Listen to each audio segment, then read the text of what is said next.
Բարև հարգելի ժողովուրդ, բարև երկիր, բարև ազգ։ Այսօր հանրապետության օրն է, ինչի կապակցությամբ շնորհավորում եմ բոլորիս։ Եվ ցավոք, այնպես ինչպես շատ բարձրարժեք տոներ, անուններ եւ հասկացություններ, հանրապետության օրը այսօր ըստ ինձ պղծվեց, ապականվեց կապիտուլյանտ թափթփուկի կողմից, դու գիտեք ում մասին է, չեմ այսպես խիստ ասում, որովհետև ռազմական շքերթ անում են ոչ կապիտուլյացիա ստորագրած առաջնորդները եւ ոչ կապիտուլյացիա ստորագրած իշխանությունները, կապիտուլյացիա ստորագրած իշխանությունները ռադները քաշում են սովորաբար, բայց դե մենք ֆենոմենալ ազգ ենք, ֆենոմենալ ժողովուրդ ենք, մեր դեպքում ամեն ինչ մի փոքր այլ է տեղի ունենում, ես հիմա այդ հարցերին կանդրադառնամ։ Սկսեմ միայն նրանից, որ ժողովուրդ, եթե դառնամ ողջամիտ, գիտակից ՔՊ-ին համակրողներին, եթե շատերիդ համար դա այնուամենայնիվ հուզիչ էր, ես ձեզ հասկանում եմ, ես ընդունում եմ ձեր հուզմունքը, բայց եկեք չմոռանանք, որ դա նախընտրական քարոզչության կոնտեքստում իրականացված միջոցառում էր, բացառապես սեփական ձայնն ու քվեն ստանալու համար, բացառապես, այսինքն այն ինչ չի կարելի անել, մի շարք բաներ չի կարելի անել, երբ որ իշխանություն ես։ Օրինակ չի կարելի համերգներ կազմակերպել բանկերից ֆինանսավորվելով նախընտրական շրջանում, ինչը օրենքով արգելված է, չի կարելի անել, բայց ՔՊ-ն անում է։ Եվ չի կարելի պետական բյուջեի հաշվին շքերթ կազմակերպել պետական միջոցներով սեփական քարոզարշավի կոնտենտ ձևավորելու համար։ Չի կարելի դա անել։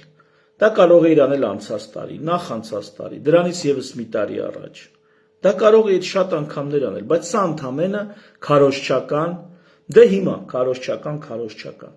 Վերջից գամ, վերջի լուրերով իդեպ Նիկոլ Փաշինյանը հատուկ իր ասուլիսում հիշեցնում էր, կարծես բիթի էր գցում, որ ժողովուրդ իմացեք Թրամփը իմ մասին լավ բաներ է ասել, Թրամփը իր աջակցությունն է հայտնել սոցիալական ցանցերում, գրելով այն մասին, որ Նիկոլ Փաշինյանը իր նախընտրած թեկնածուն է։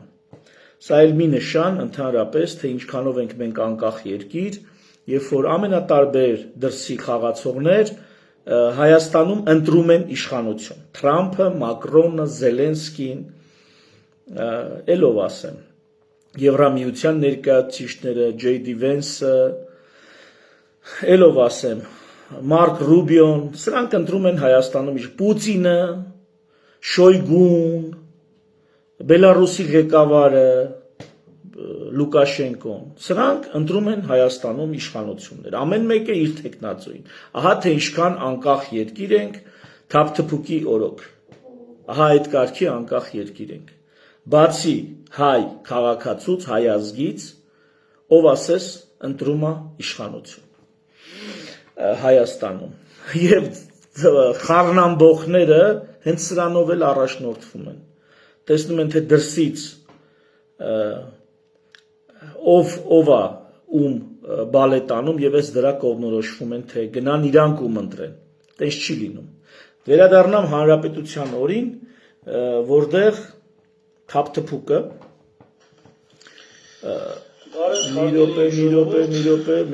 մի րոպե, որտեղ թափթփուկը սկսեց, որ 18 թվականին Հայաստանի առաջին հանրապետությունը, իդեպ շքերթի այդ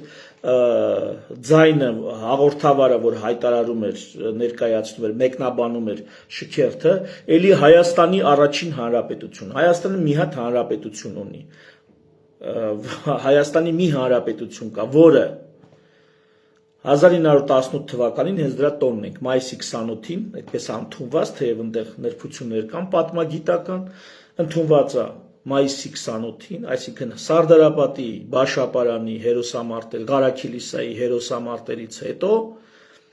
հայտարարվեց Հայաստանի անկախ հանրապետություն։ Մի հանրապետություն ունենք, որը այնուհետև դարձավ սովետական Հայաստանի հանրապետություն, որը այնուհետև դարձավ մեր այսօրվա անկախ Հայաստանի հանրապետություն, այսինքն անցնելով մի քանի։ Բայց երբեք նա չդառավ միապետություն, նա չդառավ ինչ-որ ինքնավար մարզ, նա միշտ 1918 թվականին ձևավորելով դառավ հանրապետություն եւ այդ հանրապետությունն է միջև այսօր շարունակվում։ Առաջի, երկրորդ, երրորդ, չորրորդ, հինգերորդ տենց բաներ չկա։ Չկա, չի եղել, չի էլ կարա լինի։ Սա սենց, սա փաստ է։ Հիմա ինչ են ասում, այդ առաջի, երկրորդ դնելով արդեն տակը բան են դնում, էլի, ենթատեստ կա դրա տակ, դավադրություն կա, ես կասեի։ Իդեպ հարգելի տեսք, օրինակ Հայարփի Մարկոսյանը 16 Նիկոլին Գովքն է անում, հարց չկա Հայարփի ջան, ես էլ եմ ասում շատ ողջունում եմ ցանկացած մեկի քաղաքական հայացքներ եւ քաղաքական ընտրություն ունենալը, ես ողջունում եմ։ Եթե դա չի դառնում խաննամբող, չի դառնում նախրի պահվածք, ես ողջունում եմ։ Ու անկախ նրանից ումն են սատարում, եթե նախիրի պես են իրանց պահում, դա ես չեմ ողջունում։ Հեսա ցույց կտամ վիդեոներով մի քանի բան կքննարկենք։ Այսօր ահագին նյութ կա ուսումնասիրելու։ Եվ ինչ եմ ուզում սկզբից ասել։ Նիկոլ Փաշինյանը նախ եկեք մի երկու բան պարադի մասին ասեմ, ուրեմն եթե հրապարակով մեքենաներով, պիկապներով տանեն սոնոգրաֆիայի ապարատներ, ռենտգեն ապարատներ, կոմպյուտերնի տոմոգրաֆիայի ապարատներ, շպրիցներ, պինցետներ եւ այլ։ Սա շարքով տանեն, դա նշանակում է Հայաստանում սուպեր-պուպեր առողջապահություն կա, հա? Դա է նշանակում։ Հարգելի ժողովուրդ, եկեք մի հատ ողջամիտ լինենք։ Այսինքն եթե տանում են սենց պիկապների վրա անօթաչու թռչող սարքեր, հրթիռներ, հրանոթներ, դա նշանակում է Հայաստանում կա մարտունակ բանակ, ձեռ եք առնում։ Բա որ մարտունակ բանակ կա, երկրի վարչապետը ինչի է ժողովրդին վախացնում, թե եթե ինքը 2/3 չհավաքի ձայների, ապա սեպտեմբերին ամենաուշը պատերազմ կլինի։ Եթե երկրում մարտունակ բանակ կա, բան չի այտենց գիշեր ցերեկ, ես արդեն քանի տարի շարունակ վախացնում պատերազմով։ Այհան շքերթը այդ տեսակ մի հատ դատարկ ու փուչ բան է, ինչքան էլ ձեզ հուզած լինի, դուք ոգևորված լինեք։ Այդ նույնն է, որ բերեն ռենտգեն ապարատներ, պինցետ, լանցետ, սենց տանեն հրապարակով ու դուք հալվեք, ասեք ուրեմն մենք շատ ուժեղ առողջապահություն ունենք, ուրեմն մենք շատ ուժեղ վիրաբուժություն ունենք, ուրեմն մենք շատ ուժեղ թերապիա ունենք, չգիտեմ, չէ՞ ընկեր։ Կամ միկրոսկոպ տանեն, բանը առարկայական ապակի տանեն, պետվի թաս տանեն, ասենք մենք շատ ուժեղ բիոլոգիա ունենք, հա? Կամ համակարգիչներ տանեն հրապարակով, ասենք ուրեմն մենք տեղեկատվական տեխնոլոգիաների առաջատար ենք, հա, տարածաշրջանում։ Տենց բան է, պետք կարելի հասկանալ։ Ընդամենը տարել են զինտեխնիկա, մի քանի զինդ, եւ այդ զինտեխնիկան չէիք տեսել իդեպ։ Ես տեսել եմ այդ զինտեխնիկան, հատկապես այն գաուբիցները, ուրեմն այս մեր կողմերով տանում էին վեդից դեպի զանգակատուն, որ գնում եք, այնտեղ մի տեղամասում պերևալներ կա, կռազներով, այն ծանր կռազների մի քանի ձև կա, այն ծանր կռազներով, այսպես հազիվ քրքաշ տանում էին, որ մի հատ դեսպիլոտնիկ լիներ հանգիստ, այնքան դանդաղ էին գնում, այնքան զորով շարով էին տանում, որ մի հատ դեսպիլոտնիկներ տեղում գգմբ։ Մի հատ էլ հայտարարել են, թե մի նկարեք, բան մի արեք, թշնամին կիմանա։ Թշնամուն առաջին ինֆորմացիա տվողը Նիկոլ Փաշինյանն է, մասնավորապես այս վերջերս չեմ հիշում ով էր գրել, ականապատ դաշտերի քարտեզները տալուց հետո մտան Ղարաբաղ եւ դատարկեցին։ Ըստ էության մտան եւ ռազմական ճնշումով ստիպեցին բռնի տեղահանություն։ Նո, դա առանձին թեմա է։ Մի հատ էլ բան ասեմ, ժամանակակից զենքեր բան, ժամանակակից, ասում է ինժեներական բաները Նիկոլ Փաշինյանը սահմանների ժամանակակից ինժեներական կառույցներ են կառուցել։ Իդեպ այդ կառույցները, բետոնապատ կառույցները, որ սահմանին կառուցել են, Նիկոլ Փաշինյանի իշմարն ա եղել Ալիևին, որ հեսա, ես սենց եմ ճանաչում սահմանը եւ այս սահմանի ցենկում ես ուզելիք չունեմ իրավունքի որևիցե խաղարկում չի տեղի ունենալու, այդ դրանով ինքը ոնց որ սահմանագիծն է հաստատ է, այսինքն դա Ալիևին է ցույց տվել, ոչ թե մեզ է պաշտպանում, իսկ ինչ վերաբերում է դրա ժամանակակից լինելուն, ապա Ֆրանսիայում երկրորդ համաշխարհային պատերազմի ժամանակ դրա հազարապատիկ ավելի, եթե բանա ցույց տամ նկարներով, այդ մեկը բան չեմ արել,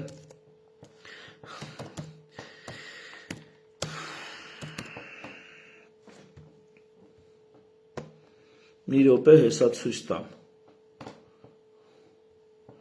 Լինիա Մաժինո,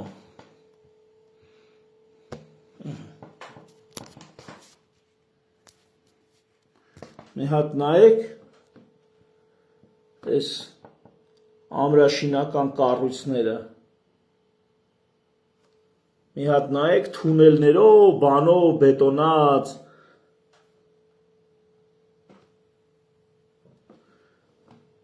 տեսել եք էլի երևի, սա երկրորդ համաշխարհայինի կառույցներ են, ուզում եմ ասեմ են ինչ Նիկոլ Փաշինյանը իր ելույթում զորահանդեսի ժամանակ ներկայացնում էր, որպես ժամանակակից ամրաշինական չգիտեմ ինչ, այդ ամեն ինչը 40-ական թվականներին արդեն Ֆրանսիայում եւ ոչ միայն Ֆրանսիայում, Սկանդինավներում առանձին գիծ ունեին, մի խոսքով, ես էլ ցույց տամ, լավ շատ չխորանանք, կամ մի ուրիշ բան ասեմ, այս ֆրանսիական մեքենաները, նայեք, հպարտ ցույց են տալի, ժամանակակից դարում, երբ որ արդեն դրոններն են աշխատում, եսի գիտեք, որ դարի բան է, որ թվի բան է, երբ որ վերևից հարվածի հնարավորություն լուրջ չկար եւ ավելի ամրացնում էին տեխնիկայի կողքերը, հիմա արդեն վերևից հարվածները շատ էժան ու հեշտ են, դրա համար ժամանակակից տեխնիկան այդ նույն դրա հաջորդ սերունդն է, Ֆրանսիան այսպես է արտադրում, վերևից արդեն մարդ չի նստում, եսի կառավարվում է ներսից, արդեն ավելի տեխնոլոգիական լուծում են տվել, այդ են թվերի տանկերն էլ վերևից առանձնակի պաշտպանված չէին, դրա համար հիմա անօթաչու թռչող սարքերը տանկերին վերևից ավելի հեշտ են հարված, որտեղ հաշվարկած չի եղել, որ վերևից են տանկին խփելու, հաշվարկած եղել, որ տանկին կողքերից են խփելու եւ կողքի պատն են բրոնյան են ավելի լավ արել, ավելի հաստ արել, ավելի ամուր արել, վերևից այդ ամրությունը չեն ապահովել։ Հիմա փոխվել է դարը։ Այսինքն էս ինչ ցույց են տալի, էս անցած դարի բանը։ Այն ինչ վերևից առանց պաշտպանության պիտի նստի մի հոգի այդ պուլիմյոտի վրա, Էդի վերևից էլ բեսպիլոտնիկով մի ուդարով պրծավ թեման։ Այ այդ հետամնաց ցուցադրությունը այսօր մեր ժողովուրդը ծափ է տալի, կարևորը ֆրանսիականն է։ Բայց այդ ֆրանսիական էլ մի հատ ուրիշ պատմություն է, սպասեք մի հատ ցույց տամ, հա։ Էս էլ մի հատ լսեք, Factor TV հաղորդավարը Անդրանիկ Քոչարյանին է հարցնում, որ այդ դրսից բերել են այդ տեխնիկանը, բերել հայերեն անուններ են դրել, նայեք։ Կարիճ, լուսան, դրանք զինվային հրթիռային համալիրներ են։ Արամաստ, տիր, տորկը, շանթ, բոլոր հայկական անուններ են։ Այստեղ մի հարց, դրանք Հայաստանի Հանրապետության ռազմաարդյունաբերության արտադրած զինատեսակներն են, շատ երկարացան կա, հաուբիցներ, հրետանային համակարգեր, զենիթային համալիրներ, զենիթահրթիռային բոլորը հայկական հավանումներով սպառազինություն են։ Բայց բոլորը հայկական անվանումներով, ոչ թե հայկական են, հայկական անվանումներով, հələ լսեք։ հայկական սպառազինություններ։ Չէ՞ որ նշվեց հաղորդավարի կողմից, որ Հայաստանի զինված ուժերը դիվերսիֆիկացման արդյունքում 7 տարբեր երկրներից սպառազինություն է ձեռք բերել, որոնք 7 տարբեր երկրներից են ներմուծել, վրան հայկական անուններ են դրել։ Կարա այդպիսի բան լինի, վրան հայկական, բայց այս միամիտ ժողովրդին միջև այդ ինչ ասում, ասում մենք ունենք սեփական ռազմաարդյունաբերություն, նույնիսկ արտասահման ենք արտահանում ու բերել են ֆրանսիական, հնդկական, պարսկական տեխնիկան, հայկական անուններ են դրել վրան, շատ էլ չեն հասկանում ժողովուրդը։ Շատ էլ չեն հասկանում, գիտեն այդ տեխնիկան Հայաստանում Նիկոլն է արտադրել, իրանց Նիկոլը, իրանց փարչի գագաթնակետը, հա, որովհետև բերում են Վահագ, Արամազգ, չգիտեմ, Շանթ, ես իմ Սեզարը թարգմանել են Արամազդ, Ցեզարը էլի թարգմանել են Արամազդ, ֆրանսիական։ Մի խոսքով, այդ այդ ժողովրդի հասկացածը, այդ ժողովրդի պատկերացածը, ու այդ ժողովրդին, երբ որ հայկական անուններով այդ տեխնիկան ցույց են տալի, այս մարդիկ պիկապներ են, մեկ է կամազներ, հա։ Այո, մի քանի հատ զինատեսակ, որ կրկնում եմ, եթե լանցետ պինցետ հրապարակով տանեն, դա չի նշանակում, որ մեր մոտ փայլուն վիրաբուժություն կա, թեև մեր մոտ բավականին լավ վիրաբուժություն կա։ Ինչի, որովհետև մեր բժշկությունը անընդհատ բախվում է, բժշկի գործը մի քիչ զոռ է, այսինքն սխալ ես թույլ տալիս, հիվանդը ենթադրենք մահանում է, շատ արագ պարզ է դառնում, դու ունակ ես, թե ունակ չես։ Եվ քանի որ 99% դեպքերում վիրահատությունների 98% դեպքերում մարդիկ չեն մահանում, սա ցույցիչ է, որ քո վիրաբուժությունը լավն է։ Հիմա մի հատ պատերազմ ենք ունեցել, պարտվել ենք։ Դա ցույցիչ է, որ քո պաշտպանությունը վատն է։ Հետո էլի մի քանի հարձակում ա եղել, էլի չենք կարողացել դիմադրել։ Համենայն դեպս ինչ անուն ուզում եք դրեք, հրամանատարությունը ի վիճակի չի եղել կազմակերպել այնպիսի պաշտպանություն, ինչպիսին անհրաժեշտ է անկախ պետությանը, ինքնիշխանության պաշտպանությանը, չի արել, արդյունքում ինչ, արդյունքում դա քննություն է, որից կդրվել է, թե գերագույն գլխավոր հրամանատարը, թե մնացած հրամանատարությունն ու բանակը, դա քննություն է, որից կդրվել են, հասկացաք, մի հատ, հետագայում այդ կոնֆլիկտը, դրանից հետո էլ նույնիսկ հիմա սպառնում են, ասում է սեպտեմբերի պատերազմ կլինի, վախեցեք խառնվեք իրար։ Քննություն կլինի, կկդրվենք էլ, էդի ոնց որ գան վիրաբույժներին ասեն, գիտեք ինչ կա սեպտեմբերին օպերացիա կլինի, հանգարց բալնելու է անգեր, միշտ էլ կարա օպերացիա լինի, ու դու միշտ պիտի պատրաստ լինես, միշտ էլ կարա հիվանդ գա, դու պիտի պատրաստ լինես դիագնոզ դնես, միշտ էլ կարա շտապօգնությունը հիվանդ բերի, ով ասեց, որ ինչ որ մի օր էլ վերջ հիվանդ չի լինելու, եկեք մի հատ այնց վարչապետ ընտրենք, որ էլ հիվանդ չլինի, տես չի լինում, իշխան է գան ձեզ խոստանան, դուք էլ հավատաք։ Ես ուրիշ ուղղությամբ եմ ուզում տանել, մի հատ էլ ես ցույց տամ, թե ում եմ ասում, ինչի այդ ժողովուրդը կարա այդքան անմտածված ձևով պատկերացնի, թե դրանք սա Հայաստանում արտադրված էին։ Մի հատ էսի տեսեք, Էդգար Ղազարյանը խոսում է, չգիտեմ ես տեսել եք թե չէ, խոսում է Էդգար Ղազարյանը, հարցազրույց է տալի, փագվավ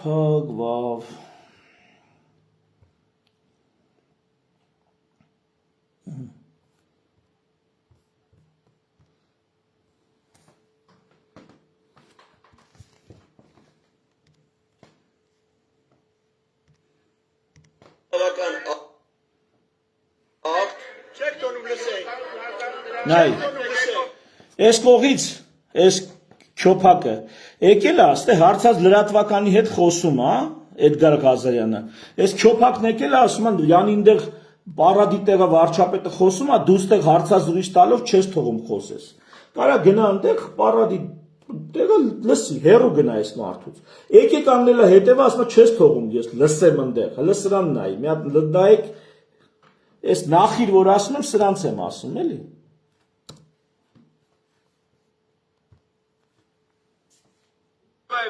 Գնա դու տես մի խոս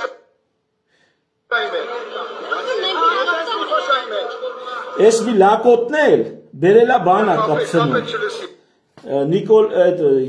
բանը նարնջագույն բանն է Հայաստանի քարտեզը նշանն է կպցնում Էդգար Ղազարյան հələ նայի իրանց արևի ստորացնում են էլի իրանց արևին կայֆավատ են ելնում վերել հələ մի հատ նայեք ասում է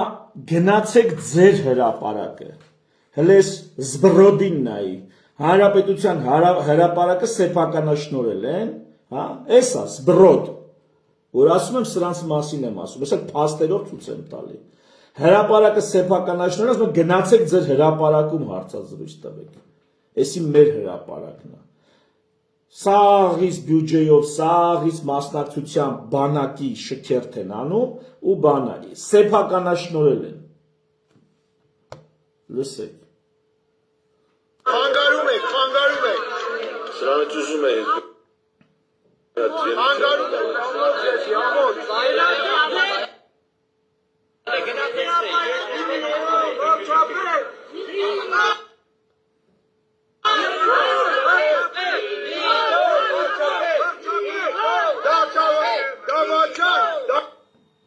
Դավաճանը Էդգար Ղազարյանին է ասում։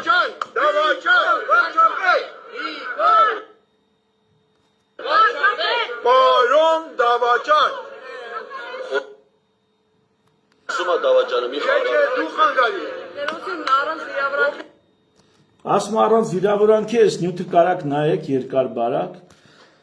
Այնտեղ մի հոգի քաղաքացի մոտենում է ասում իրար հետ հաշտ լենք, էլ իրար հետ համերաշխնենք։ Այս բրոդնա։ Այ ես սրա մասին եմ ասում, այս նախրի դեմը, որ այդ տեխնիկան տանում ես վրեն դրել ես կայծակ, մայծակ, շանտ, բան, անուններ ես դրել, այս բրոդը դա ներկայացնելու է որպես Հայաստանում արտադրած Նիկոլի շնորհիվ տենում ես ինչ տեխնիկա ենք արտադրում, մի հատ էլ արտասահմանին ենք վաճառում։ Ահա թե մեր միջոցներով ՀՀ պետական բանակը որպես ինստիտուտ սարքել են ռագատկի քար։ Սարքել են իրանց համար կապիկ լամի շլնելու բան, թեմա, քարոզչական կոնտենտ։ Այս սրա մասին եմ ասում։ Հենց որ հարգելի Նիկոլականներ, ես էլ եմ ասում, հարգում եմ ձեր քաղաքական ընտրությունը, բայց երբ որ մարդը իրան սենց է պահում, եսի չեմ կարա ես ընդունեմ։ Անցնենք առաջ։ Նիկոլ Փաշինյանը այսօր Հանրապետություն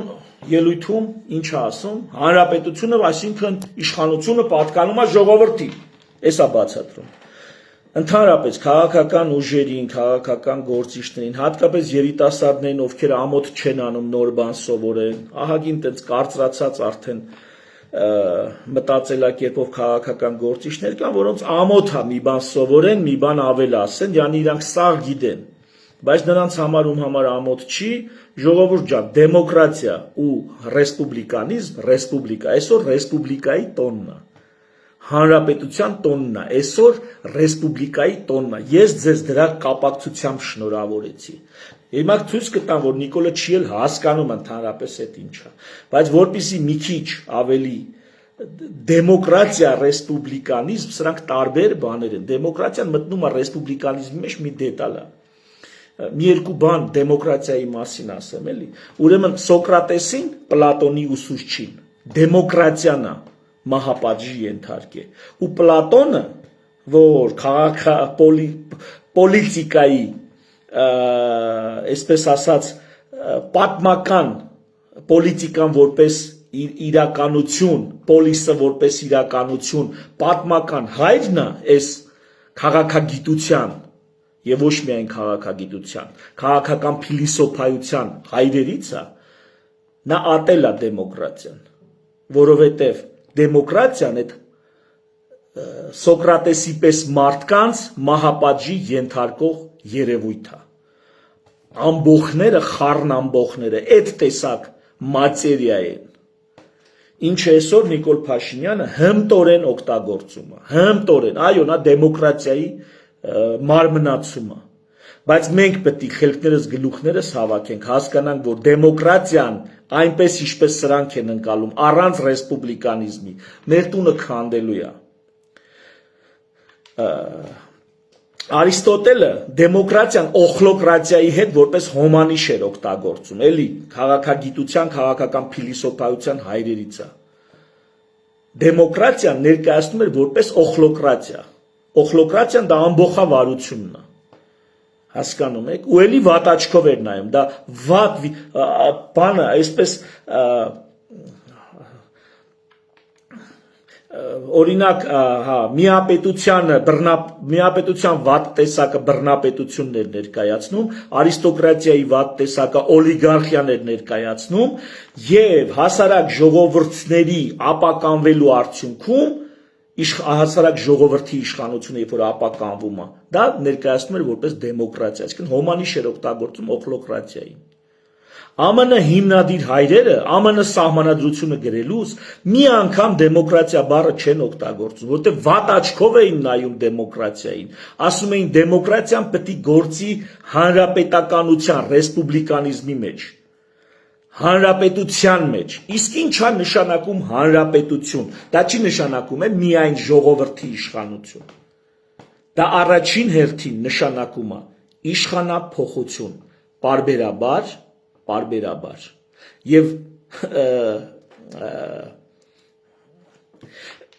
իշխանությունը լինում է ժամանակավոր եւ փոխվում է պարբերաբար, ահա թե ինչ է նշանակում ռեսպուբլիկա, այսօր ինչի տոնն է,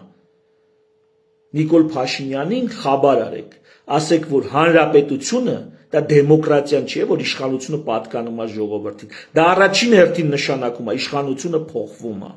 պարբերաբար, Ինչքան էլ ժողովուրդն ուզի, որ այդ իշխանությունը շարունակի մնա,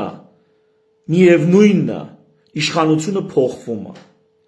Իսկ այն, որ ժողովուրդը ուզում է այդ իշխանությունը չփոխվի, դա կոչվում է սեզարիզմ կամ կոչվում է պլեբիսցիտար բռնակալություն կամ պլեբիսցիտար դեմոկրատիա, երկու դեպքում էլ կարելի է սրանք իրար զուգահեռ ներկայացնել։ Այսինքն մարդիկ որոշում են, չէ, ընկեր, իշխանությունը չպետք է փոխվի։ Այս մեկը մեզի լավ է։ Ամբողջները, որոնք միշտ քանակով շատ են։ Ամբողջները միշտ շատ են, գիտակից մասան միշտ ավելի քիչ է, միշտ։ Դասարանում գերազանցիկները միշտ ավելի քիչ են, քան թե չգերազանցիկները։ Եթե թողնում ես միայն ընտրություններով, միայն քվեարկությամբ, ապա միշտ չգերազանցիկների ուզածն ալնելու։ Հետևաբար դասարանի առաջ ծառացած խնդիրները միշտ լուծվելու են չգերազանցիկների մեծամասնության ուզած ու սխալ են լուծվելու, որտեղ խնդիրների ճիշտ լուծումը գերազանցիկները գիտեն ոնց է արվում։ Այսինքն մտավորականությունը, էլիտաները եւ այլ, էլիտաները գիտեն ոնց է խնդիրները ճիշտ լուծվում։ Էլիտաները, որոնք այդ նույն ժողովրդի ծոցից են դուրս եկել, նրանք գիտեն ոնց է ճիշտ լուծվում, եւ դրա համար պետք է լինի էլիտաների ռոտացիա։ Հանրապետականությունը առաջին հերթին նշանակում է իշխանափոխություն, նշանակում է իշխանության սահմանափակում, ոչ թե ժողովրդինն է իշխանությունը։ Ժողովուրդը ստենց տնից իր իշխանությունը մեկնումեկին պատվիրակում է, բայց այդ պատվիրակման արդյունքում իշխանությունը սահմանափակվում է լիազորություններով եւ ժամանակով։ Պարտադիր, ինչը հենց այսօր մենք տեսնում ենք, որ Նիկոլ Փաշինյանը չի անում։ Հանրապետության տոնն է շնորհավորում։ Հանրապետություն նշանակում է իշխանության բաժանում եւ հակակշռում։ Այսինքն թևերի բաժանում եւ հակակշռում, ինչը նույնպես ոտնահարվել է Նիկոլ Փաշինյանի կողմից դատական, գործադիր եւ օրենսդիր իշխանությունների միջև չկա տվյալ մեր օրոք չկա բաժանում եւ հակակշռում։ Նույնիսկ սահմանադրական մակարդակով կան խեղաթյուրված ընկալումներ այս ամեն ինչի մասին։ Դա է նշանակում հանրապետություն։ Հանրապետություն նշանակում է իշխանության բաժանում ոչ թե հորիզոնական, ոչ միայն հորիզոնական, այլ նաև վերտիկալ։ Շատերին հայտնի է որպես ֆեդերալիզմ, իսկ ունիտար պետություններում դա կոչվում է սուբսիդիարության սկզբունք։ Դա էդ է նշանակում։ Այս ամեն ինչը հանրապետականությունն է եւ սրա մեջ այդ իշխանության ընտրությունը դեմոկրատիայով է, բայց մարդիկ ընտրում են թե ով պիտի իրանց հարցերը լուծեն, այսինքն ինչ են ընտրում մարդիկ։ Մարդիկ ընտրում են թե ով պիտի իրանց հարցերը լուծի։ Ոչ թե մարդիկ որոշում են թե իրանց հարցերը ոնց պետք է լուծվեն։ Ուշադիր, դեմոկրատիան ասում է մենք կորոշենք հարցերը ոնց պետք է լուծվեն։ Ռեսպուբլիկանիզմն ասում է դուք ընտրեք ձեր միջի խելոքներին, նրանք կորոշեն ոնց կլուծվեն։ Իսկ դուք ընտրեք ընդամենը թե ովքեր պետք է այդ խնդիրները լուծեն։ Հասկացաք։ Ռեսպուբլիկան դա կառուցվածք է, դա կառուցակարգեր են։ Դեմոկրատիան դա process է, քվեարկելու process, ուրիշ ոչինչ։ Ռեսպուբլիկան պաշտպանում է փոքրամասնության շահերը։ Դեմոկրատիան միշտ մեծամասնության շահերին է ծառայում, միշտ։ Ռեսպուբլիկան ասում է, չէ, ինչ է, շատ է, որ այս մարդիկ քիչ են էլիտաները, քիչ են ճաշակի առանձնահատկություն ունեցողները, տարբեր ձևի ճաշակի, քիչ են հարուստները, քիչ են, շատ մարդիկ քիչ են, միշտ կան խմբեր ու բազմաթիվ են այդպիսի խմբերը տարբեր ոլորտներում, որոնք քանակով քիչ են։ Ռեսպուբլիկան ասում է, սրանք մեր ընդհանուր բարեկեցության համար կարևորագույն նշանակություն ունեն, հետևաբար շահերը պետք է պաշտպանվի։ Այդ ազատ մամուլ, բան, այդ ինչի մասին է, ազատ խոսք, ազատ ինքնաարտահայտում, ազատ շուկա, ինչի մասին է, հենց դրա մասին է։ Սա է ռեսպուբլիկան։ Եվ այսօր դրա տոնն է, այսօր դրա տոնն է։ Ու ռեսպուբլիկայի բոլոր ատրիբուտներն ու պարամետրերը ոտնահարված, խախտված, այլասերված են, թե գործող իշխանությունների կողմից, թե նախկինների կողմից, որոնց 8 տարի ղեկավարելուց հետո խոստանումը պատժի ենթարկել։ 8 տարի խոստանումը, որ ինքը կպատժի, այ որ ինքը գա կպատժի։ Շատ փիլիսոփայեցինք։ Մի հատ լսենք Արման Թաթոյանին։ Այս տեսանյութը մինչև վերջ կնայեք, համ լավ կծիծաղակ, համ կտեսնենք մեր երկրում ՔՊ-ի անպատժելիությունը ինչ մակարդակի է հասել։ Ուրեմն մի քանի օր առաջ ես հմեկում հարցազրույցի ժամանակ հրապարակեցի ձայնագրություն, ինչպես է Մարտունի համայնքապետարանի աշխատողը մանկապարտեզի տնօրեններին սպառնում։ Հիմա միացնում եմ նորից այդ ձայնագրությունը։ Բարև ձեզ հարգելի տնօրեններ, այսօր ժամը 7-ին Մարտունի քաղաքում բացվելու է ԿՊ կենտրոնական գրասենյակը, ուստի խնդրում եմ ձեր տղամարդ աշխատակիցներին տեղակ պահեք, որ պարտադիր ներկա գտնվեն։ Նախ տղամարդ աշխատակիցներին հրավիրում Նիկոլ Փաշինյանի հավաքին, ես հասկանալ է ինչի տղամարդ աշխատակիցները Նիկոլ Փաշինյանի այդ դերեր ուրիշ բաներ կա, այդ հետո բարձելու միգուցե հարցա։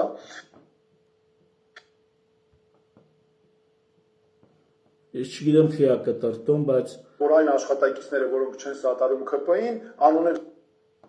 գրեն ու ներկայացնեն իրեն։ Այս տիկինն է ասել։ Սրանից հետո սա հրապարակելուց հետո ոչ միայն ոչինչ տեղի չի ունենում քար լռություն, ոչ մի իրավական գործընթաց, սա խոսքը արևոտ հանցագործության մասին է։ Ուրեմն ինչը տեղի ունենում, այս տիկինը նորից մի հատ ձայնագրություն է ուղարկում էլի նույն մանկապարտեզի տնօրեններին ու նորից այդ ձայնագրությունը երկրորդ ես հիմա հրապարակում եմ։ Բարի երեկո հարգելի տնօրեններ, իմ ձայնագրությունը, որը ձեր կողմից փոխանցվել է Արման Թաթոյանին, այդ բառը չեմ ասում, ինձ թվում է արդեն հասկացաք ինչ արարք եք արել։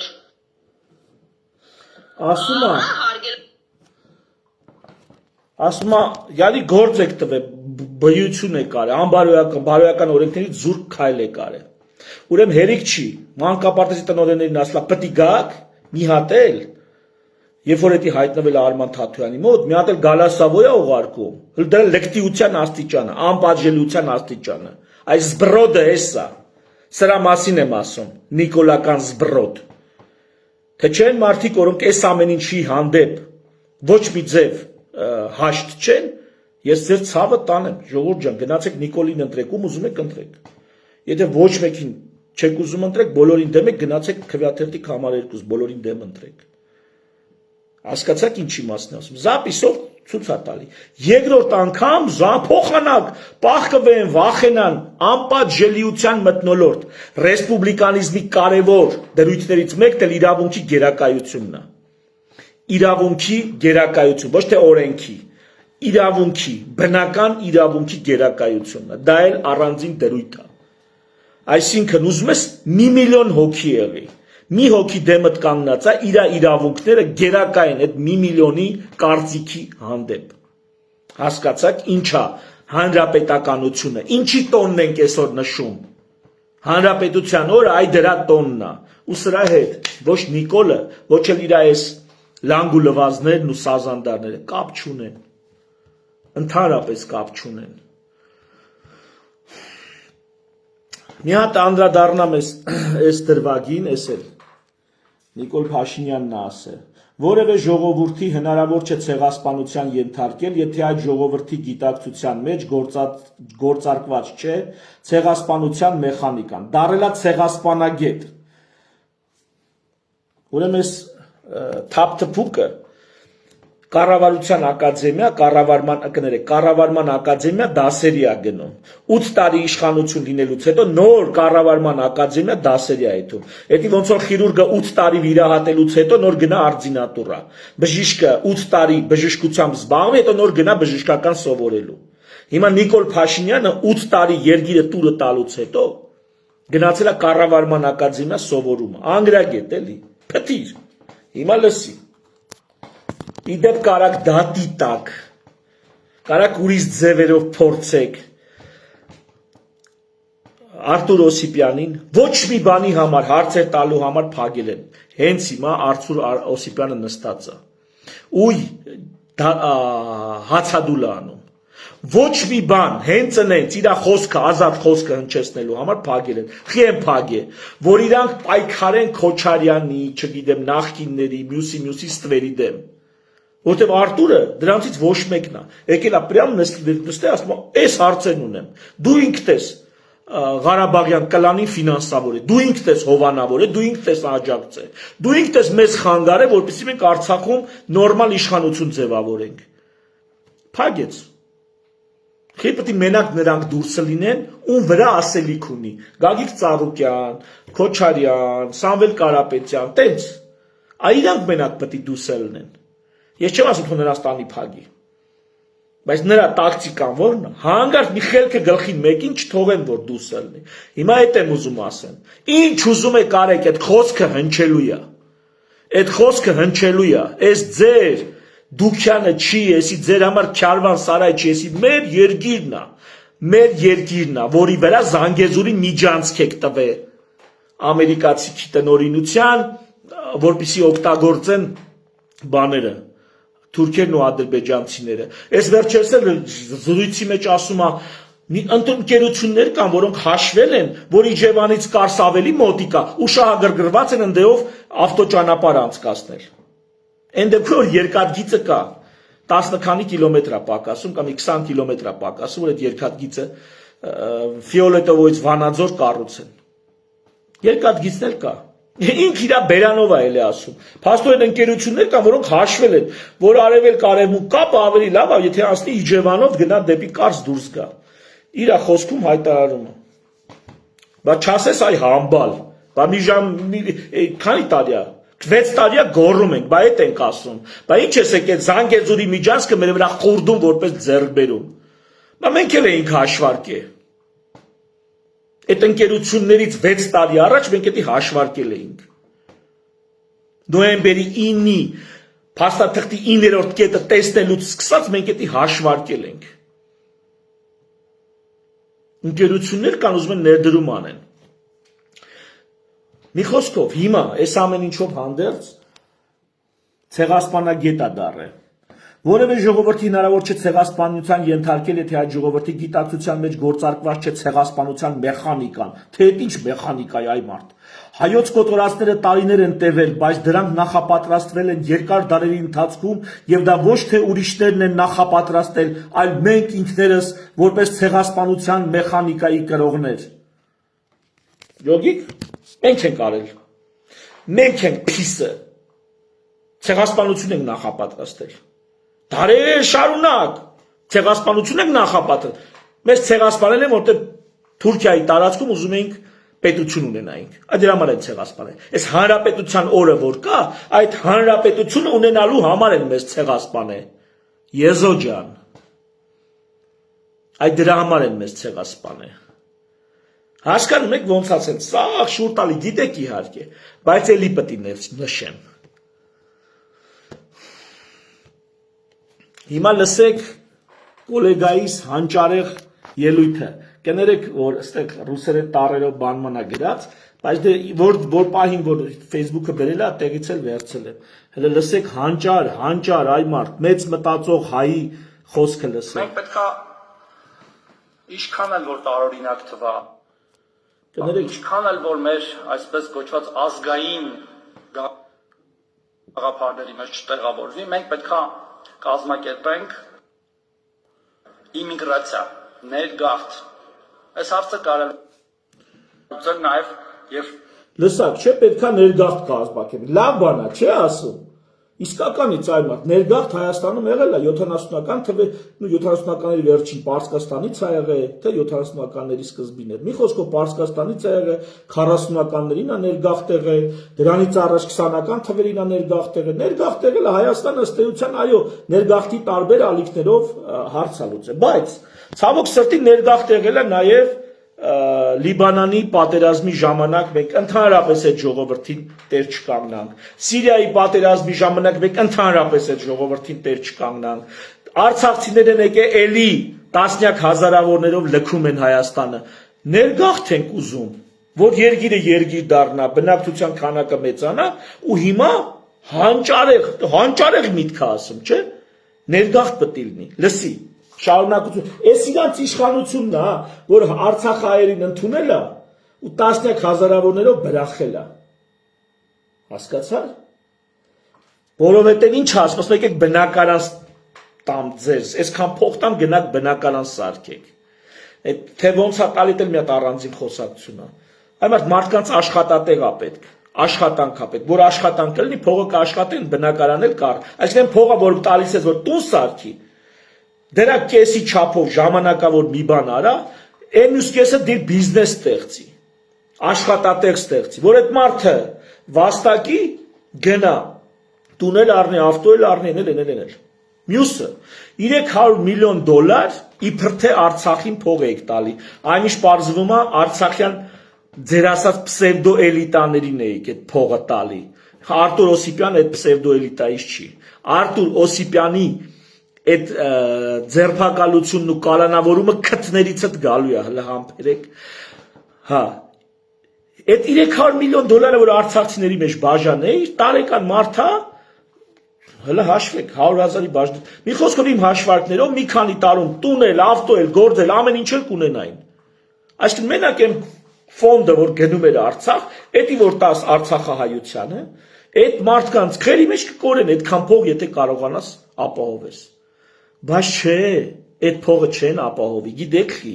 որտեվ այդ փողը խո չէին տալիս հասարակ ժողովրդին, այդ տալիս էին ընդեի, էլի, ում որ պետքն է, մի որոշակի շրջանակի ու վերջ։ Հիմա այդ որոշակի շրջանակը ցակու ծրիվ է եղել, իմաստ է բանտում է, ցավոք սրտի ամեն դեպքում։ Հիմա տեսեք ինչ ասում հանճարեղ կոլեգաս։ Մի քիչ հետ տամ, որ ներգաղթ պետք է լինի։ մենք իմիգրացիա, ներգաղթ։ Այս հարցը կարելի լուծել նաև եւ առանց ներգաղթի հնարավոր չի լուծել։ Կազմակերպված ներգաղթ ամես պետք կազմակերպել։ Տասնյակ հազար մարդ, տասնյակ հազարավոր մարդկանց չի նելու սրա արգելի գործը կենան։ Մենք պետքա նաև մեր մտքում այդ բանը փոխենք, մեխանիզմը, որ այնց մոնոէթնիկ, այլ ազգիներին շատ որպես տուրիստ սիրող, բայց երբ որ գալիս են մշտականները ապրում են այդքան էլ չսիրող ազգ ենք։ Մենք պետքա փոխվենք։ Տեսակ ինչ ներգաղթի մասին ասում։ Խո չի ասում պետք է հայերը գան Սփյուռքից Հայաստան։ Ասում է պետք է մոռանանք, որ մոնոէթնիկ ենք լինելու։ Պետք է փոխենք։ Ես հասկանում եմ ինչ ասում, ստե խորը բան կա։ Քանակ մեծացնելու համար, այո, պետք է ոնց որ Ֆրանսիան Ալժիրից արաբներ ա բերում, Գերմանիան թուրքեր ա տանում, Ամերիկան մեքսիկներ ա բերում։ Սրա մասին է ասում, բայց ում նկատի ունի։ Էդի այդ մոնոէթնիկության պահը, ես այդ մոնոէթնիկությունը նես չի որ առանձնակի, ընդհանրապես քաղաքական ազգի դեպքում ով ասեց որ մոնոէթնիկ են, եթե քաղաքական ազգ են դիտարկում, ախրքալակցին, Ղարաբաղցին, ֆրանկը, կաթոլիկը, այսինքն, չգիտեմ, ուղղափառը, ավետարանչականը, սրանք տարբեր խմբեր են, իրանց հայ են համարում ինչով այս մարդիկ, հայ են համարում ինչով այս մարդիկ, հայ են համարում նրանով, որ իրանք հայեր են դպրոց են գնացել, հայերեն են խոսում եւ իրանց նախնիները եղել են հայկական պետության ժողովուրդ։ Ես մի հատ sense բան ասեմ, հետո էլի անդրադառնա։ Ուրեմն տեսեք, Ռաֆի Հովհաննիսյանը, այնց մարդկանց ասեմ, որ գիտեք, Էդվարդ Նալբանդյանը հիշում եք, բանը Շարլ Ազնավուրի հետ խնամի էր, Էդվարդ Նալբանդյանը արտգործնախարար, եւ Նաիրա Զորաբյանը։ Այս երեք տարբեր ռասաների մարդիկ են։ Նաիրա Զորաբյանը մի ռասայի ներկայացուցիչ է, 1000 ներողություն, հուսամ չեք վիրավորվի Տիկին Զորաբյան, 1000 ներողություն, բայց թույլ տվեք ասեմ, ավելի հարմար օրինակ չեմ գտնում։ Նաիրա Զորաբյանը մի ռասայի ներկայացուցիչ է, Էդվարդ Նալբանդյանը մի ռասայի ներկայացուցիչ է, Ռավի Հովհաննիսյանը, եթե ժիվոյ տեսել եք իրան ինչ աստիճանի թուխ մաշկ ունի, նա էլ մի ռասայի ներկայացուցիչ է։ Այս երեք տարբեր ռասաների մարդիկ հայ են, զտագյուն հայ են։ Ինչու, որտեղ այս մարդիկ եղել են մի հայկական պետության կազմում։ Չէր կարա Ադամից Եվայից երկու հոգուց բազմանային Կասպից ծովից միջերկրական ծով լցնեին։ Հա? Տարբեր ժողովուրդներ։ Սրանից քանի հազար տարի առաջ մի ընդհանուր պետության մեջ դարել են հայ, այսպես ասած։ Հետո այդ պետականությունը կորցրել են, նորից են վերագտել, նորից են կորցրել, նորից են վերագտել։ Բայց այդ պետականությունն է այս մարդկանց սարքել մի ազգ։ Հիմա այդ նույնը շարունակվում է, այդ շարունակական գործընթաց է։ Էսի հայ Աստանա, հայերի երկիր է, Արմենիա է, արմենների երկիր է։ Ով, ստեղ է ինքը Արմեն է։ Հիմա թե կաթոլիկա, թե ուղղափառ, թե հույն է, թե մալական է, կապ չունի։ Ինքը Արմենն է, Արմենիայի ազգն է, քաղաքական ազգն է։ Հասկացաք։ Այսինքն այդ մոնոէթնիկության հարցը, որ է սովետական հասկացություններով գալիս է, այդ հարցը այդքան բան չի, այդքան իրական չի։ Հələ որ գնաս, թե ոնց են օրինակ ֆրանկներին վերաբերում, կաթոլիկներին վերաբերում, նա գնա այդ գյուղերում խոսա, կտենաս նույնիսկ ընդհուպ միջև, ասենք, ախալքալակում տենց դրվագներ կան, որ բանը, նույնիսկ աղջիկ տալ առնելու հարց կար ընդ ժողովրդի մեջ, ընդունելի է թե չէ։ Հասկանում եք։ Ավելի քան այսօր Հայաստանում, ասենք, չգիտեմ, հույնի կամ ռուսի հետ ամուսնանալը, ավելի թեթև են տանում, քան թե այնտեղ տանում են էլի հայ պտիկի, բայց եկեղեցիները տարբեր է։ Դա առանձնակի իրանց համար ժողովրդի համար բան է եղել։ Բայց այս ամեն ինչը դնում ենք մի կողմ, մի հատ ընդհանուր քաղաքական ազգ, այսինքն որի ազգությունը որոշում է իր անձնագրով։ Իսկ այն ինչ ինքը ունի, դա իր էթնոսն է։ Ունի մայրենի լեզու։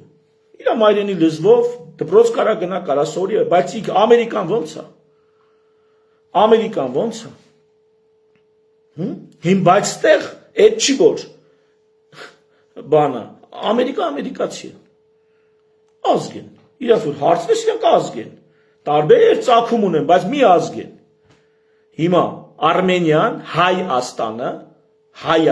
Հնդկաստան չի, դա Հայաստանը, Ազերստան չի, դա Հայաստանը, ով ուզում է գա, բարով գա, սա Հայաստանը, ուզում է լինի Հայ Աստանի քաղաքացի, ուրեմն լինում է հայ Աստանի քաղաքացի։ Всё, քաղաքական ազգությունը հայ։ Իսկ թե ինքը ինչ կրոնի է, ինչ տեղից է եկել, ինչ ծագում ունի, դա արդեն իր մշակութային, իր տեղական առանձնահատկություններն է իրան հալալ լինի։ Պետական մասշտաբով դա որևիցե մեկին հետաքրքիր չի։ Պետական մասշտաբով դա ոչ ոքի հետաքրքիր չի։ Բայց հիմա ինչ է ակնարկում, այսինքն էսի ուզում եմ ասեմ այդ մոնոէթնիկության հարցն էլ այդքան ճիշտ չի։ Հիմա Վանի բարբառը գրեթե վերացել է։ Դա վանեցիների խոսքն է։ Այսօր մարդիկ կան արցախցիներին բանը նկատողություն են անում բարբառով խոսալ մարդ, այս դեպքեր ա եղել, իդեպ ամոթանքս այդ ամեն ինչին։ Հիմա Արցախի բարբառը վաղը լինելու է, Շիրակի բարբառը շիրակցիները պահում են, բայց բոլորը գրական հայերեն են խոսում։ Մարդիկ կորցնում են իրենց մայրենի բարբառը։ Կորցնում են, չէ՞։ Կարան պահեն, կարան դպրոցներում լրացուցիչ դասեր անցնեն, կարան։ Ուզում ասում եմ, տես մի նայեք, որ կա մի հատ հայություն ու կան, չգիտեմ, ազգային փոքրամասնություններ, չէ։ Վանեցիներն էլ են փոքրամասնություն, Ղարաբաղցիներն մի հատ ուրիշ փոքրամասնություն են։ Չգիտեմ, ամեն մեկը մի հատ որ վերցես, ամեն մեկը մի հատ փոքրամասնություն է։ Կաթոլիկները մի հատ փոքրամասնություն են, ավետարանչականները մի հատ փոքրամասնություն են, առաքելականները մի հատ փոքրամասնություն են, աթեիստներն մի հատ ուրիշ փոքրամասնություն են։ Բայց այս ամեն ինչը հավաքվում է Հայաստան, որտեղ եկեղեցին ունի ազգային ինքնությունը պահող արտոնություն նույնիսկ աթեիստների համար։ Աթեիստերի համար էլ ազգային ինքնության պահպանության որոշակի ֆունկցիաներ եկեղեցուն են հանձնված, որտեղ այդպես է գալի ավանդույթով, իսկ ավանդույթը իրավունքի աղբյուր է։ Դա մի հատ իրավաբանները թող գնահատեն։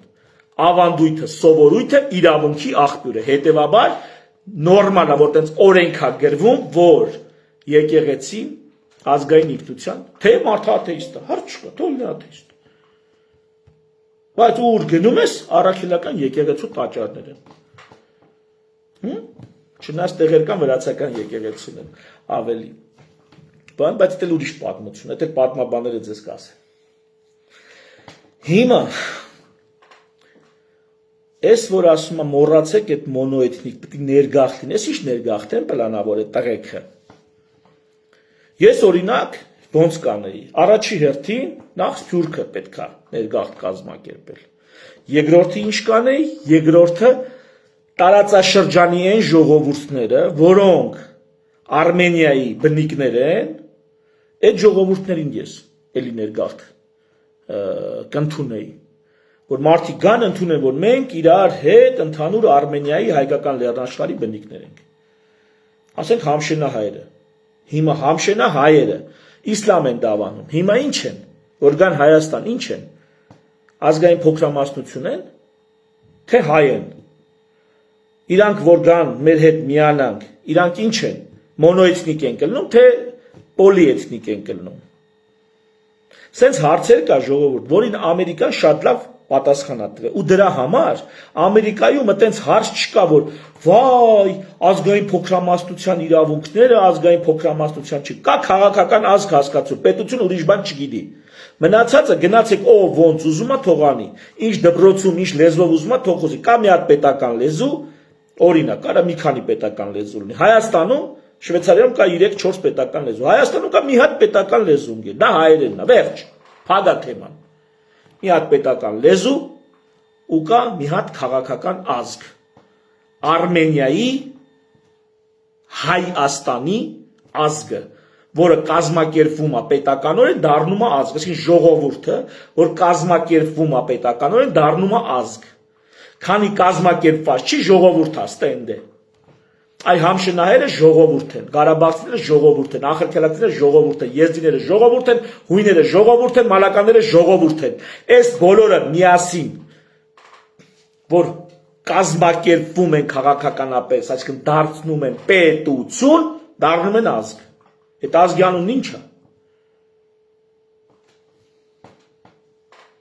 Հայաստան։ Արդեն այնտեղ անունը գրած է ինչ է։ Եղավ։ Ու եթե հանգարց գնացենք, պարզենք, որ չգիտեմ, նախնիների մեջ էս կայենք, ցավն էլ տանեմ։ Մայրը ռուսա, հայրը չգիտեմ, հույնա, ցավն էլ տանեմ։ Բայց նա Հայաստանի Հանրապետության քաղաքացի լինելով դառնում է քաղաքական ազգությունը հայ։ Սենց է։ Բայց ես ում են ուզում բերեն այ մարդ։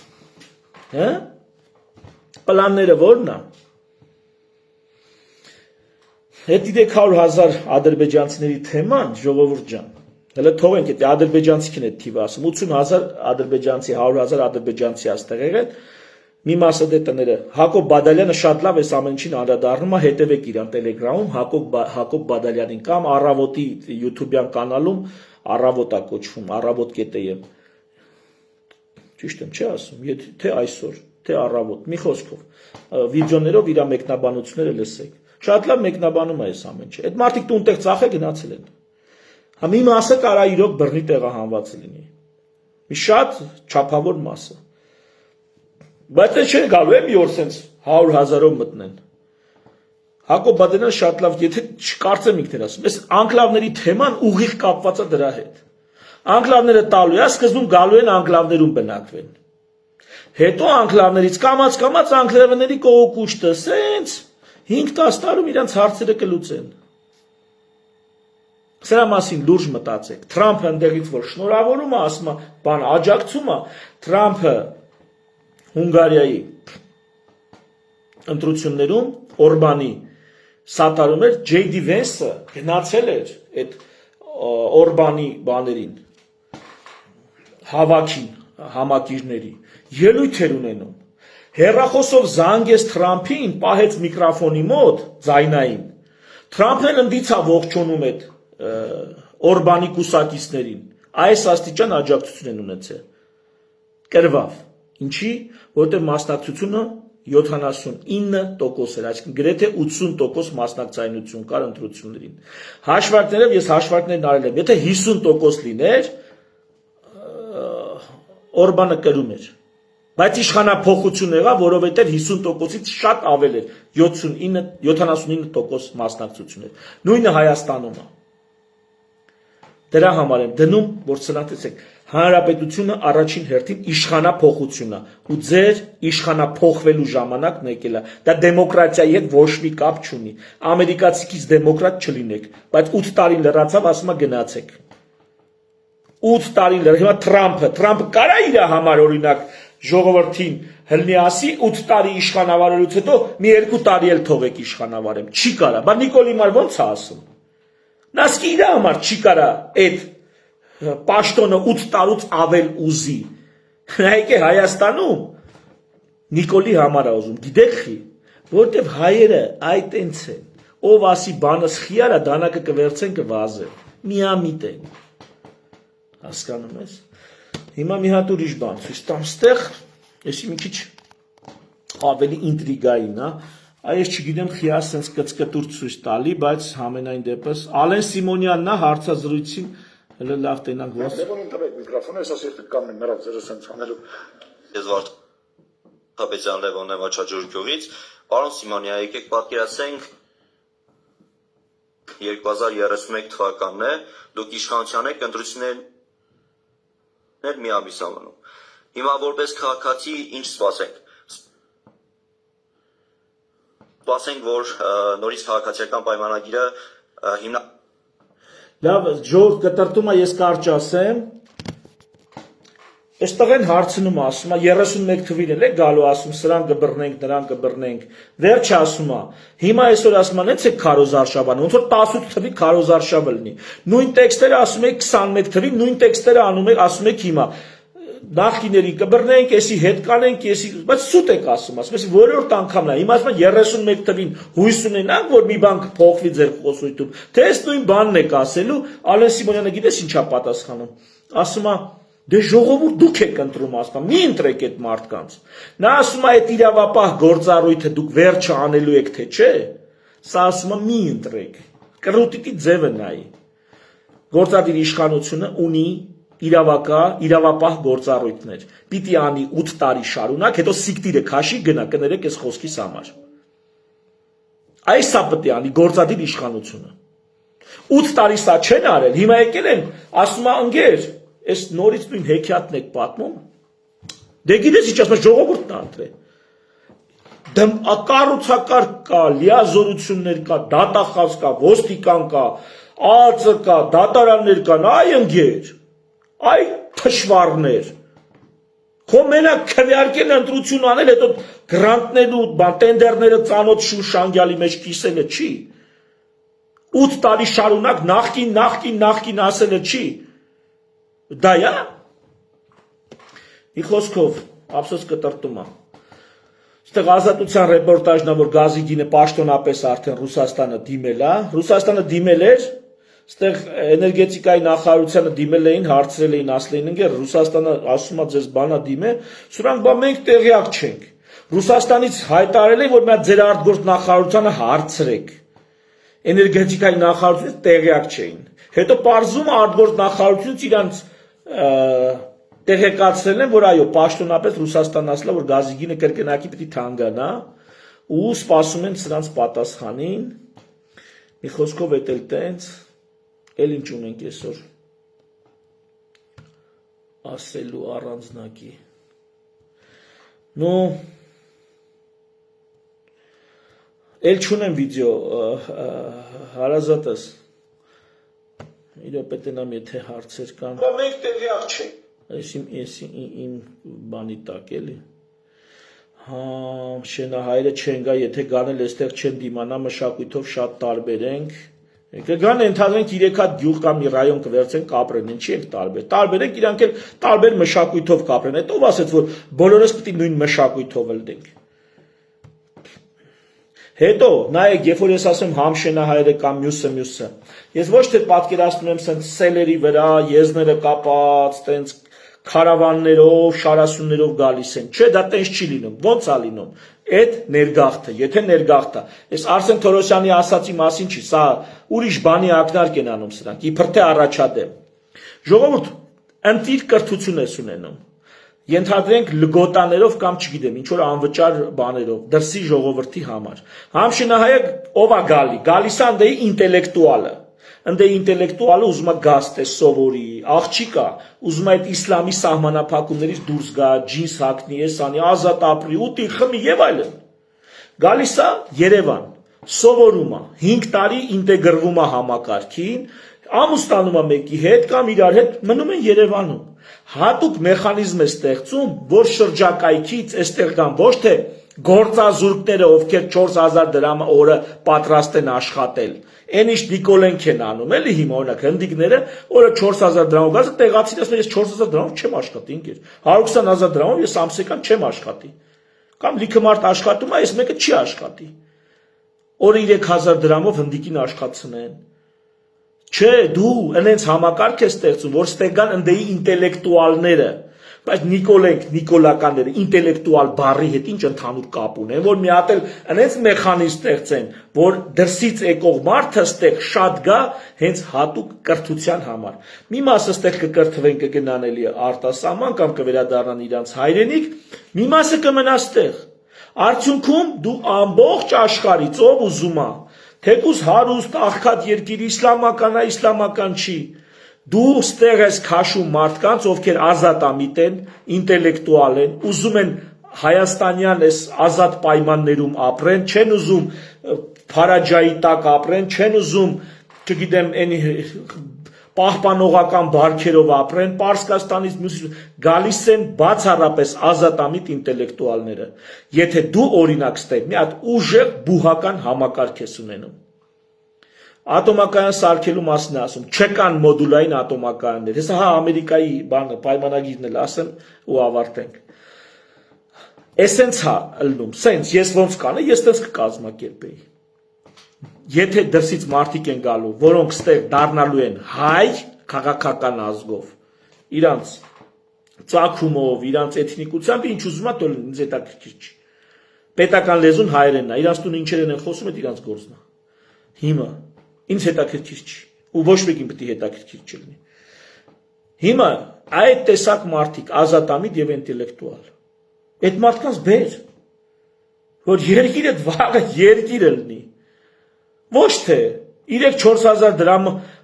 օրական աշխատող սևագործ բանվորներին միլիոնով բեր լցի երկիրը։ Որ ինչ անես։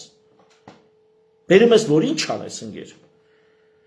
Ես դեմ չեմ, լսեք, ես հարգում եմ այդ մարդկանց։ Ես նայում եմ որպես հարցը, այսպես ասած, պրագմատիկ հատույթում, հա։ Թե չէ ցանկացած մարդը անկախ իր կարողություններից մյուսից բարձրագույն արժեք է։ Բայց եթե ուզում ես դեմոգրաֆիկ հարց լուծես, աշխատաշուկայի հարց լուծես, բարեկեցության հարց լուծես, դա ամերիկան խիա գրին քարտ բանանում։ Բախիա ջոգում դեսպանատունը, այդ գրին քարտը գիտեք հենց այնց առաջ ճանաչելու յաբախտարի լոտոյի պես բան է անգնում, հա։ Նայում են, ուսումնասիրում են, հետազոտում են, տենում են ում է պետք, ում պետք չի, ում քաշեն, ում չէ, ով է երիտասարդ, ով է պատրաստված։ Բժշկականի համար մենակ ասեմ, Այդտենց հետազոտություն կար ամերիկացիքի վրով։ Բժիշկ դառնալու համար մոտ $700,000 կարգի բանը ծախս են անում։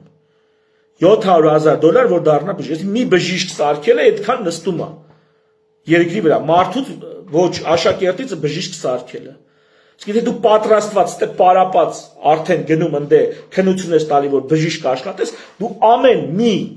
այդպիսի մարդու հաշվարկով $700,000 այդ երկրին բան ես անում։ Ճիշտ թիվ եմ ասում, հա, միլիոնին մոտ գումար, այդ երկրին դու պլյուս ես գցում։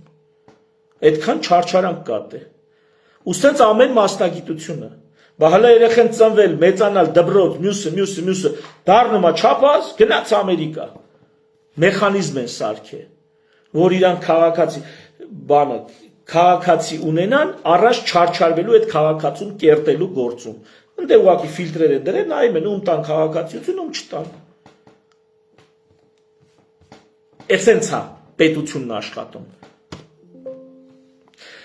Մի բան էլ իդեպ, ուրեմն այն ինչ ստորագրել են բանի հետ, այն ստորագրել են Ռուբիոյի հետ, նախ ես չգիտեմ, այդ այցը տենց թռուցիկ էր, մի տարբերակ ասեցի, այնա, որ մտածում են, գիտեն, որ Նիկոլը կարա չվերընտրվի, դրա համար ափալ-թափալ եկե ստորագրել են։ Մյուս տարբերակը, որ չգիտեմ, Նիկոլին ուղղակի մի հատ քարտ էին տալիս, ոնց որ քարոզարշավի համար, ու դրա համար տենց ստից հպանցիկ եկան գնացին առանց հատուկ պատրաստվելու, չգիտեմ, այդ ինձ պղտոր ջուր է, ամեն դեպքում պղտոր ջուր է։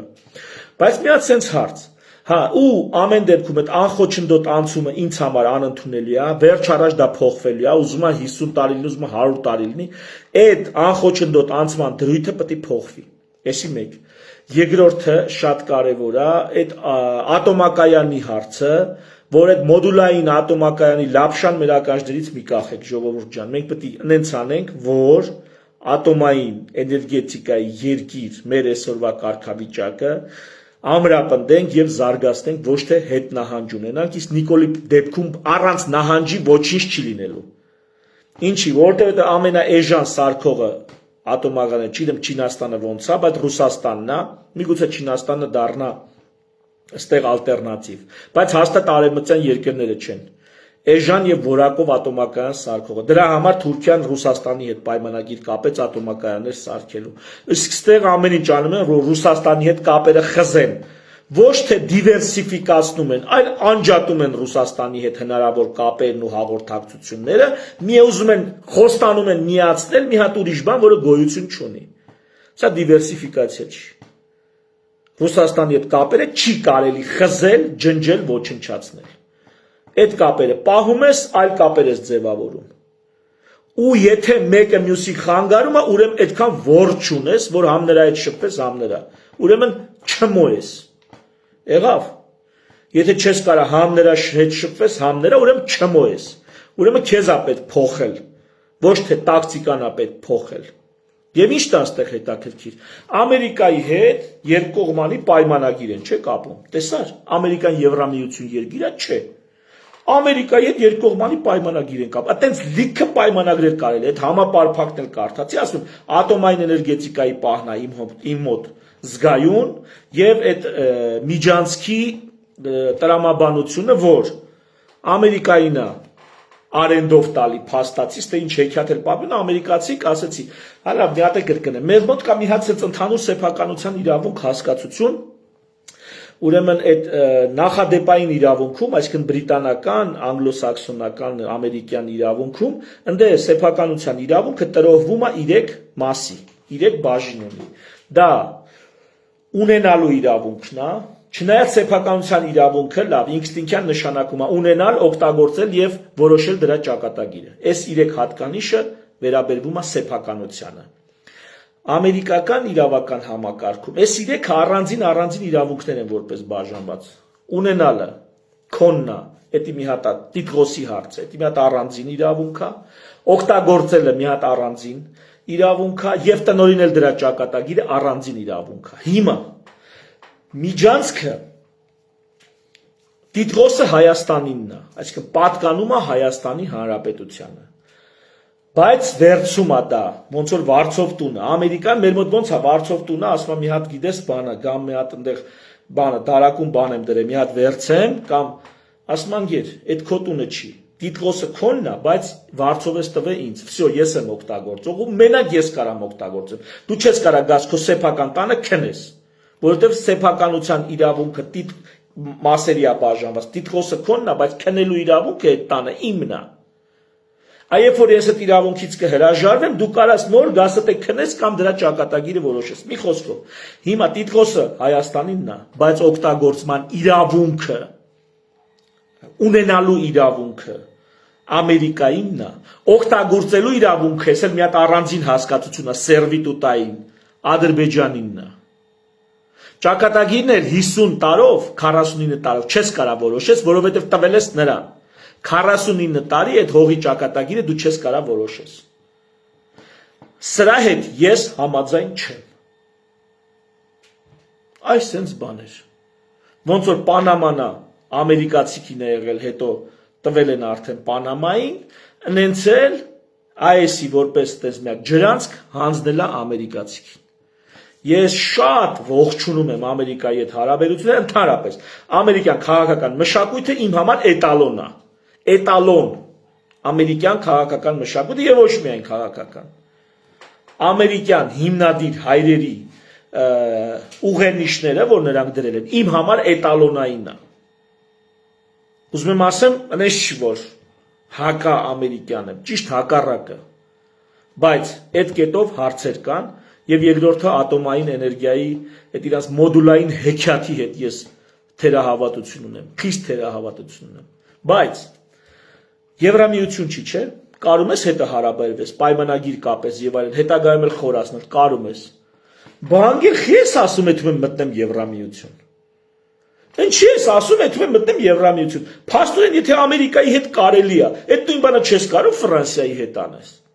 Արա։ Էլում հետ ես ուզում անես Եվրոպայում, չգիտես, խեղտում են, ասում են, բեր քո խնձորը բեր մոտ ծախի, քո ծիրանը բեր մեր մոտ ծախի, էլով է ասում։ Խոսը համաձայնվի հետները պայմանագրերը կապի տար, ինչ թեկնածուի կարգավիճակ, ինչ չգիտեմ ինչ օրենքների համապատասխանեցում։ Ոնց որ Ամերիկայի հետ ես հիմա պայմանագիր կապի, մտած Ֆրանսիայի հետ կապի, Չինաստանի հետ կապի, Ռուսաստանի հետ կապի, ոչ թե ԵԱՏՄ կազմում, այլ հենց առանձին Ռուսաստանի հետ, Ղազախստանի հետ առանձին կապի։ Ինչ խնդիր։ Հնարավոր է, չէ՞։ Հենց այս Ռուբիոյի հետ ստորագրած փաստաթուղթը ցույց է տալի, որ հնարավոր է լինել անկախ երկիր շատ ուժեղ հարաբերություններ հաստատել գերտերության հետ։ Ցույց է տալի։ Բա ինչ Եվրամիության մուտիտ եք անում ստեղ։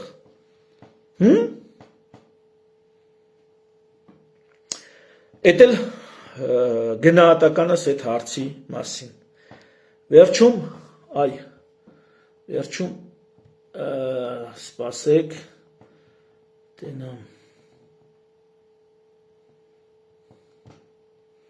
տենա սեսեր չէ էսի չէր մի րոպե լավ վերջում բանը կամեդի կլաբ է ուզում ասել արմ կոմեդիի տղեկը մի հատ լավ բան են արել վիդեո են արել նայեք այն որ տղեն փսակվում է բայց հարսին չի տեսել չի ընտրել ու այդ պահին է իմանում որ հարսի հետ փսակվում է մի խոսքով քարոզում են որ գնացեք ընտրությունների ժողովուրդ գնացեք ընտրությունների ընտրեք ում ուզում եք նիկոլական այդ ագրեսիվ բաներին եմ ասում քերքներդ գլուխները թավակեք ժողովուրդ այս ընտրությունները կանստիկը գնայ ձեր մոլերանդությունը տարգեք ուզում եք Նիկոլին գնացեք ընտրեք Նիկոլին դա ձեր գործն է բայց ոչ ոք ձեզանից պակաս Հայաստանի Հանրապետության քաղաքացի չի եւ ձեզանից պակաս իրավունքներ չունի ձեր կումիրը ստացել է այդ վիճակը այդ պատկերը հարց չկա գնացեք ընտրեք ում ուզում եք բայց չափները ճանաչեք Հանրապետության հրապարակը դա Նիկոլի անվան հրապարակը չի դա ձերը չի որ Էդգար Ղազարյանն ասեք գնա դու ուրիշ տեղ հարցազրույց տուր գլուխներդ պատով եք տվել քերքներդ գլուխները թավակեք եղավ իսկ գիտակից մարդկանց ընդհանրապես անկախ քաղաքական Հայաստանի ժողովուրդ ցանկացած երկրում էլի գանք Հանրապետության տոնին եւ օրվա խորհրդին լավ ռեսպուբլիկան լավ կոնստիտուցիան կարգը, սահմանադրությունը դեռ հին Հռոմից գալիս է, հա, Հռոմեական հանրապետությունից։ 3 պարտադիր բաղադրիչ ունի. միապետական, արիստոկրատական եւ ժողովրդական, որոնցից ամեն մեկը իշխանություն է ներկայացնում։ Այս խառը սահմանադրություն է կոչվում, այսինքն թագավորի փոխարեն լինում է նախագահ, ժամանակավոր եւ պարբերաբար փոփոխվող, արիստոկրատիային ներկայացնում է գերագույն խորհուրդը կամ սենատը,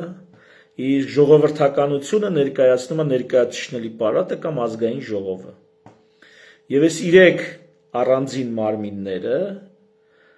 փոխադարձաբար իրար հակակշռելով, հավասարակշռելով, փոխադարձաբար իրար վերահսկելով լավ կառավարում են ապահովում։ Պոլիբիոսի ժամանակներից Պոլիբիոսն է սա առաջինը այսպես լավ ձևակերպել խառը կոնստիտուցիայի հռոմեական տարբերակը, ասում է, եթե նախագահը մեր բառերով թարգմանեմ, հա, դե կոնսուլներ են։ Եթե ասում է նախագահն է անպետք, այդ անպետքությունը հակակշռվում է Գերագույն խորհրդի եւ ազգային ժողովի երկպալատ պարլամենտ, Գերագույն խորհրդի եւ ազգային ժողովի որակով։ Եթե էլիտաներն են անպետք, դա հակակշռվում է, այսինքն սենատը, Գերագույն խորհուրդն է անպետք, դա ազգային ժողով եւ նախագահի ինստիտուտով։ Եթե ժողովուրդն է դառե ամբողջներ, անկառավարելի խառն ամբողջ, ապա այդ դեպքում սենատով եւ նախագահի ինստիտուտով է ազգային ժողովը կամ ներկայացուցիչների պալատը հակակշռվում։ Եվ այսպես մինչև մեկը մյուսին հակակշռելով, խելքի բերելով, ժողովուրդ այդ սարսափելի այդ, որ լսում արդեն ականջը սղոցում է, էլի Նիկոլի այդ որ ասում է, ժողովուրդ հզորն է որոշելու, ասում է, ժողովուրդը գլուխը պատով է տվել, հիմնադիր հայրերն են որոշում, ոնց է պետությունը աշխատելու։ Եվ երկրի մեջ կա ժողովուրդը կազմված է էլիտաներից եւ հասարակությունից, վերնախավից եւ հասարակ բառը տեղից է գալի, հասարակներից եւ հատուկներից, էլիտաներից եւ այս էլիտաները հնում եղել են տոհմային, մեր դարերում տոհմային չեն, ես աշխատում եմ, չարչարվում եմ, իմ երեխուն առաջ եմ գցում, որ նա վաղը դառնա էլիտա, ես մնում եմ հասարակություն, իմ ծնողն է հասարակություն իրան աշխատում, որ ես դառնամ էլիտա, ինչ որ շրջան կլինեմ էլիտա, հետո կգնամ էլի հասարակություն, էլիտան դա այդ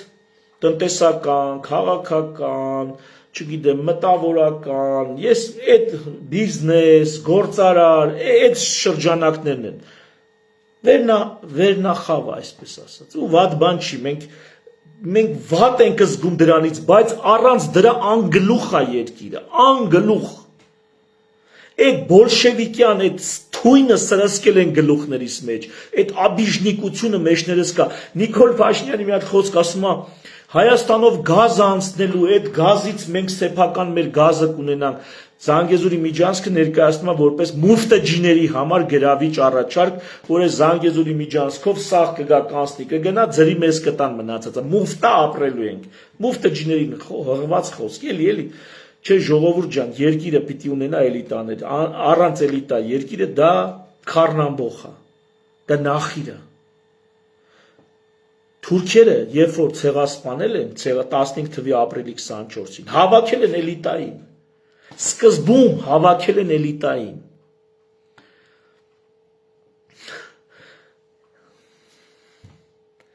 Լավ։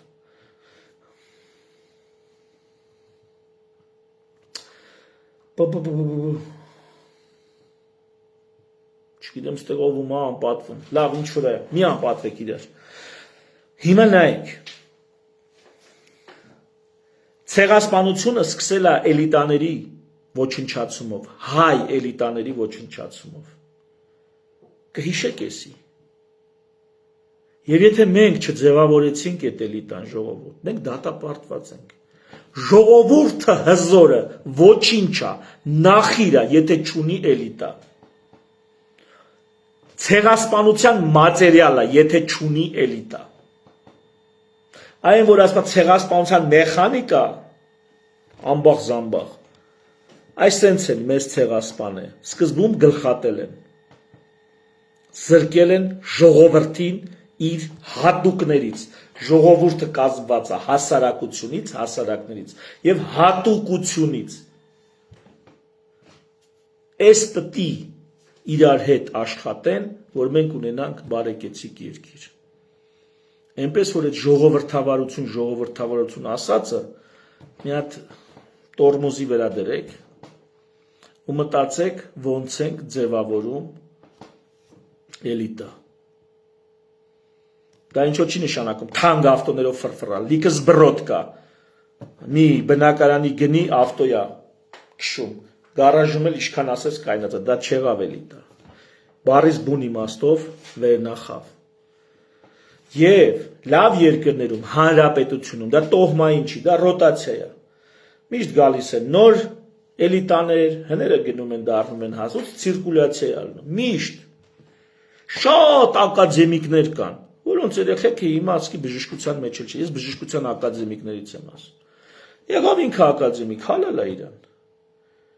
իրա սերունդը կարա նրանք էլ լինեն ակադեմիկ, բայց կարա ուրիշ ձև դասավորի, մեր ժամանակներում էդի պիտի անընդհատ ռոտացիա լինի, անընդհատ, ու մարդը ցանկացած աշխատանքի ցանկացած դերին իրան մինիմում ապահովված զգա։ Եվ եթե ուզում է իր երեխեքի համար էլ ավելին, թող անի ավելին, երեխեքը ձգտում ունեն, թող գնան ավելին, չէ, սովորական հանգիստ կարան իրանց համար իրանց կյանքը ապրեն։ Ես մեծ սիրով հանգիստ ինքս ինձ համար իմ կյանքը կապրեի, բայց ես ուզած չուզած քաղաքականության մեջ քայլեր եմ անում, որովհետև եթե ես չեմ անում, այն զբռոդն է գալի ու նա է սկսում անել, զբռոդ։ Ես բառը շատ եմ օգտագործում, բայց ժամանակն է օգտագործելու։ Կգան ուրիշ ժամանակներ, ուրիշ բառեր կօգտագործեն։ Թերևս այսքանը, հարազատներս, մի մոռացեք, որ մեզ ցեղասպանելը սկսել է, գոնե 15 թվինը, հա, սկսել է ապրիլի 24-ին մեր էլիտաներին ոչնչացնելով։ Դրանից հետո էլ բոլշևիկներ ու միջև այսօր այդ բոլշևիկական այդ հիմարությունը գլուխներիս մեջ է, որ հզորը ժողովուրդն է։ Ժողովուրդը ոչ մի բան է առանց իր էլիտաների։ Նույն ժողովրդի կազմի մեջ մտնող էլիտաների։ Իսկ Նիկոլ Փաշինյանը ինքը ոչ եղավ, ասում է Բոշեն Փաշա չի դառնա։ Նիկոլ Փաշինյանը տենց էլ Փաշա չդառավ։ Թուրքական բառը, բայց դա ինչ ասես։ Ալիևն ու Էրդողանն էլ գիտեն, որ Փաշա չի դիմացինը, որ հետը շփվում են տեսել եք, չէ։ Նա գիտեն, որ Փաշա չի դիմացինը։ Բոշա է։ Լավ այդքանը։ Շնորհակալություն, ժամ ու կես խոսացինք այ մարդ։ Բարի գիշեր։